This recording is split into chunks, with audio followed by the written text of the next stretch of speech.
Hoy veremos el artículo Advanced Materials for Architecture de la autoría de Marco Cassini. Este artículo fue publicado en el 2016. ¿Cuál es el objetivo del artículo? Mostrar el avance y progreso en la ciencia de los materiales, el cual estaba enfocado en afrontar los retos en cuanto a la eficiencia energética y en cuanto a la eficiencia ambiental. Son ejemplos de estos progresos los materiales avanzados, los nanomateriales, los materiales inteligentes y aquellos materiales impresos en 3D.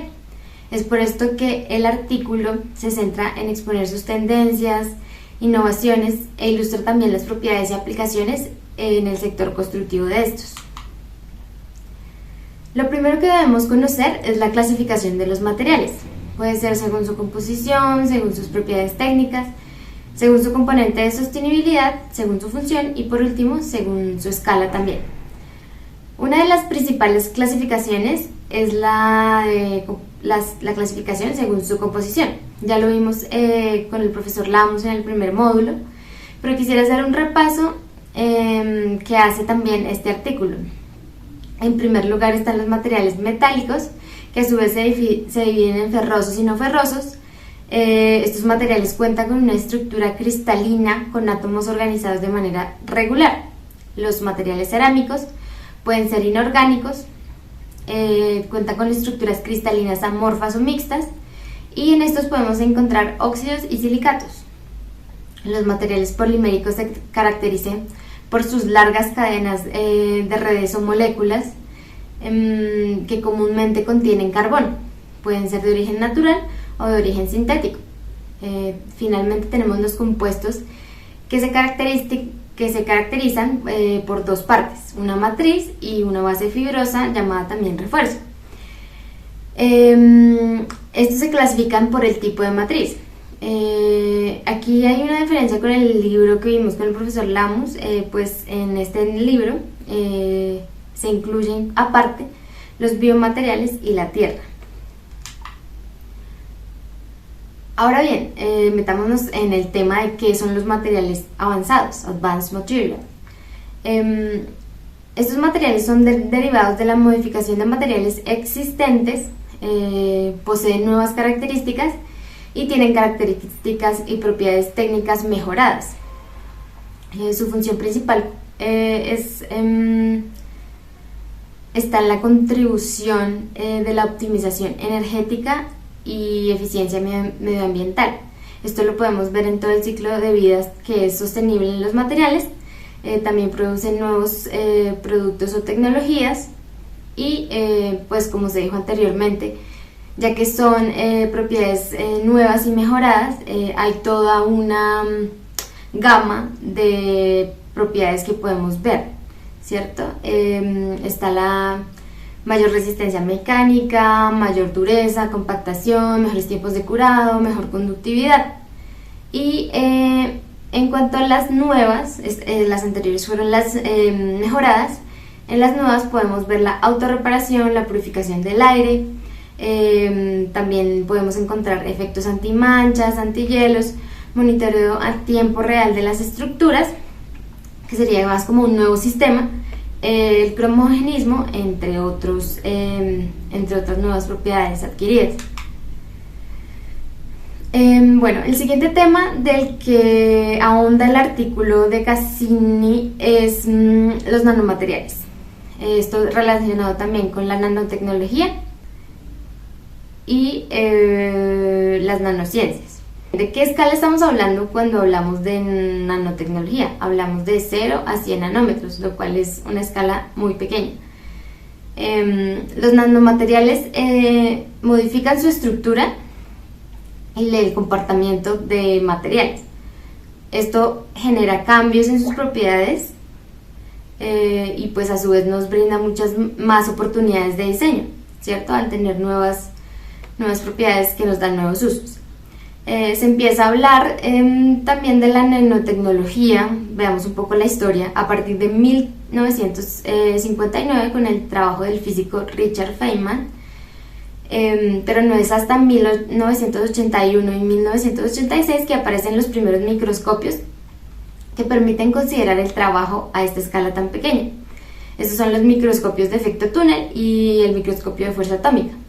Por otra parte, es importante mencionar los retos de este tipo de tecnología, que son en cuanto a los costos económicos y energéticos, también medioambientales, que aún son muy altos en ciertos procesos, y pues también otro reto sería en cuanto a la difusión y desconocimiento por parte de la comunidad edificatoria. Bueno, veamos características y otros temas importantes relacionados con los materiales. Bueno, estos se clasifican de acuerdo con el número de sus dimensiones, que están en la nanoescala. En primer lugar tenemos aquellos donde al menos una de sus dimensiones está en la nanoescala, y en el segundo lugar tenemos aquellos materiales donde ninguna de sus dimensiones está en esta nanoescala. En el primer grupo podemos encontrar nanoplatos, los cuales tienen una dimensión en esta escala, las nanofibras, que tienen 2 dimensiones, y las nanopartículas, que tienen todas sus dimensiones en esta nanoescala. En las nanofibras también podemos encontrar nanotubos, nanobarras y nanocables. En cuanto a procesos de fabricación, existen 2 aproximaciones o estrategias. La primera, top-down, consiste en la fabricación de nanomateriales a partir de una mayor escala, y los cuales se van reduciendo hasta alcanzar la escala nanométrica. En esta los costos energéticos son elevados.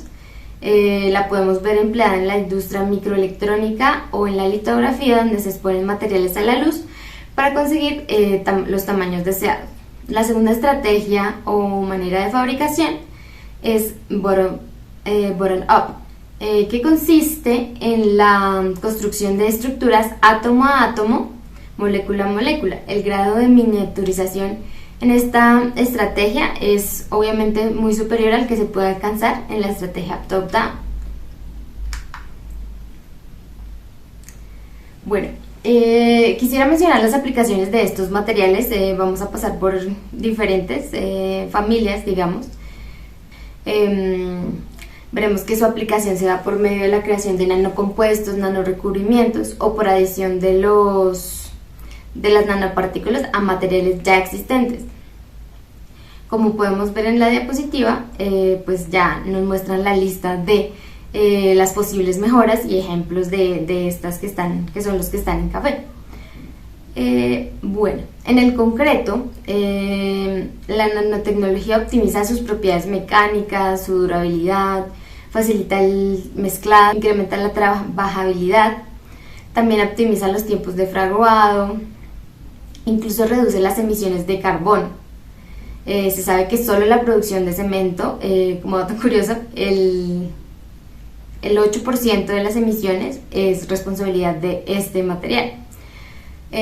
Por ejemplo, la adición de nanopartículas de óxido de titanio hace que el concreto sea fotocatalíptico, lo que incrementa su durabilidad, su resistencia al fuego, y pues también le da una característica autolimpiante. Otro ejemplo claro del concreto es el de ultra alta resistencia, que ya lo hemos trabajado en clase, pero me parece bastante importante pues mencionarlo, porque en este se añaden nanopartículas de óxido de silicio para mejorar su desempeño estructural. Bueno, en la familia de los metales podemos decir que se modifica su estructura cristalina a escala nanométrica.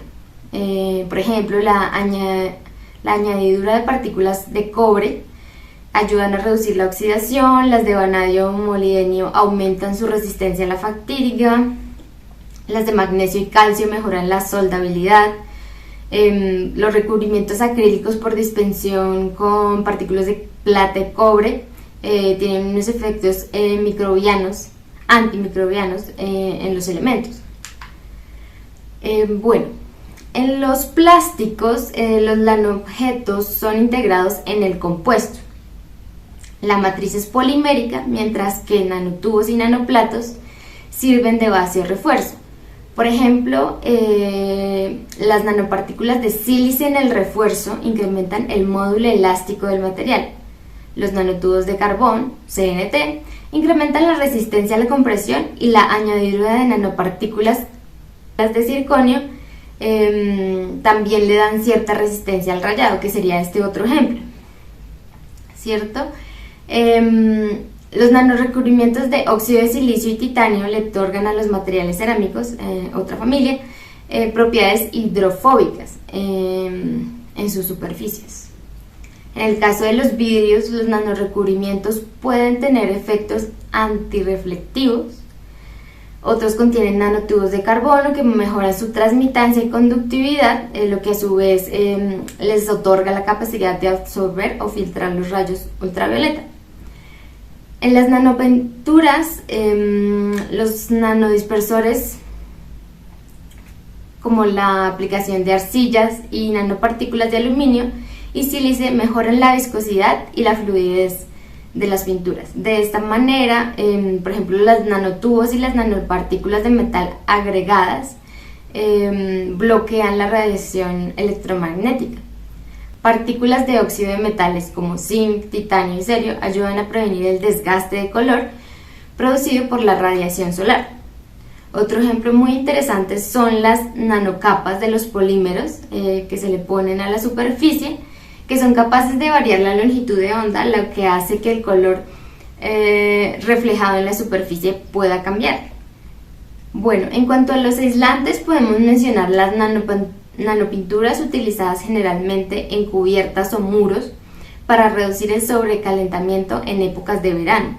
En este sentido, encontramos comúnmente nanorecubrimientos que aceleran el enfriamiento y son durables en el tiempo.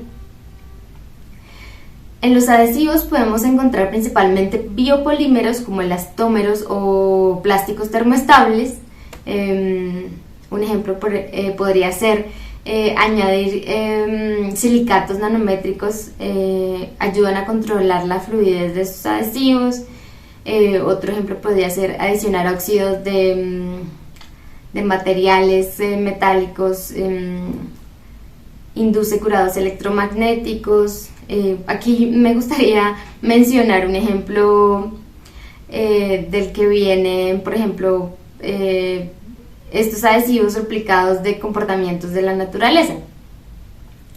Pasa algo muy curioso con los geckos, o salamandras y los mejillones, pues tienen una alta capacidad de adherencia en las superficies húmedas gracias a su estructura anatómica.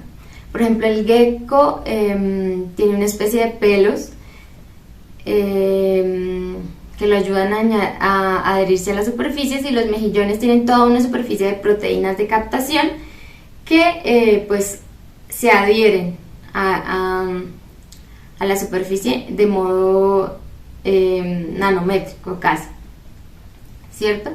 En cuanto a la iluminación, podemos decir que lo más común son los LED, pues son eficientemente energéticos y proveen una luz homogénea, estos desarrollados con la nanotecnología.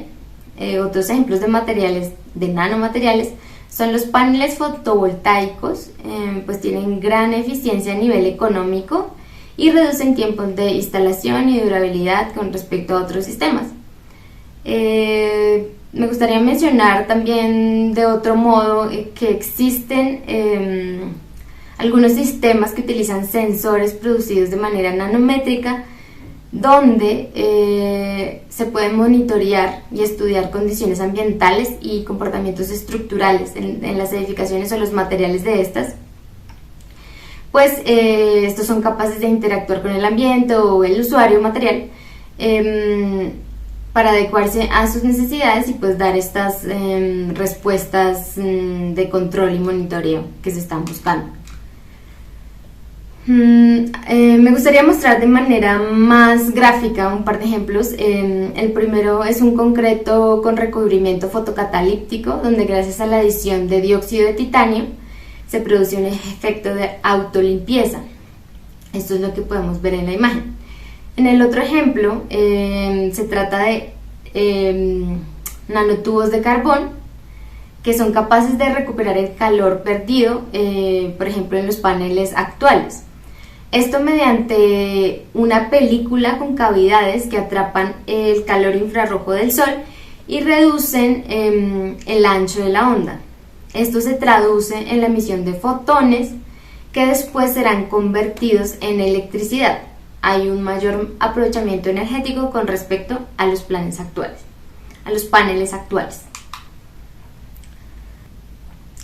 Pasando al tema de los Smart Materials, materiales inteligentes, estos representan una clase innovadora de materiales, ya que perciben y responden a los estímulos exteriores, así reaccionan cambiando los campos energéticos de la materia, también cambian su estructura química y cristalina, sus rangos de absorción, etc. Estos materiales los podemos dividir de dos maneras. La primera división tiene que ver con los materiales que cambian de propiedades y la segunda con materiales que intercambian energía. Dentro de la primera clasificación encontramos materiales cromogénicos, los cuales, por ejemplo, ayudan con el control de la radiación ultravioleta. Encontramos también morteros con capacidades de autolimpieza, purificación de aire y algunos compuestos de matriz polimérica que están asociados con la memoria de forma. En el segundo grupo tenemos los materiales termoeléctricos luminiscentes. Aquí tenemos un ejemplo bastante interesante que lo podemos ver en la diapositiva. Es un pavimento fotoluminiscente que durante el día recolecta energía solar y pues en la noche brilla, algo parecido a un panel solar, pero pues es muy interesante debido al uso que tiene, ¿no? En este segundo grupo también podríamos encontrar los materiales piroeléctricos que son utilizados en termografía y detección de intrusos. Finalmente veremos la tecnología de impresión 3D, la cual se trata de sintetizar un objeto 3D con la ayuda de un diseño computarizado. En este proceso tengo varias capas de un mismo material superpuestas para la creación del producto deseado. Dentro de las ventajas de este tipo de tecnología tenemos la reducción de tiempo de producción, la reducción de desechos generados, la creación de mejores productos con propiedades mecánicas mayores. Estos mismos productos pueden ser mucho más ligeros que los normales. Tenemos amplia libertad para conseguir ejemplos, por ejemplo, formas raras o formas deseadas de acuerdo al diseño. Eliminamos herramientas obsoletas, reducimos la mano de obra. Dentro de los ejemplos más comunes los podemos encontrar en los concretos. Por ejemplo, Lafarge ha desarrollado muchos tipos de concretos y ha impreso incluso edificaciones. Otro ejemplo lo constituye The Quake Column. La podemos ver en esta imagen, en donde es una columna que presenta alta resistencia frente a un peso ligero. Además es sismo resistente y, como lo podemos ver, tiene un ensamble rápido, ya que está compuesto por ladrillos que se encajan entre sí. Otras compañías están probando materiales compuestos de bioplásticos y bioconcretos. El ejemplo que está en esta imagen, está impreso en este material. Incluso otras compañías han desarrollado otros materiales compuestos por fibra de vidrio, cemento, residuos producto de la construcción y agentes rigidizantes. Este proyecto es el Suzhou Industrial Park en China, que es como una casita donde la compañía Winsu la imprime toda en 3D. Viendo un poco toda esta revisión de estado de arte y un poco teórico, más que de pronto el análisis de ciertos materiales en específico, serían pues las siguientes, ¿cierto? A modo de conclusiones de todo este tema. La utilización de materiales avanzados promueve la eficiencia energética y ambiental y también tiene en cuenta el ciclo de vida del edificio y los materiales utilizados. En los materiales avanzados podemos encontrar propiedades mejoradas, propiedades mecánicas, químicas, físicas, etc. Y gracias a esto aparecen nuevas aplicaciones para nuestro sector constructivo. Dentro de los nanoproductos más comunes podemos encontrar los nanorecubrimientos y los nanocompuestos de uso estructural y arquitectónico. Por ejemplo, los más comunes incluyen dióxido de silicio o dióxido de titanio.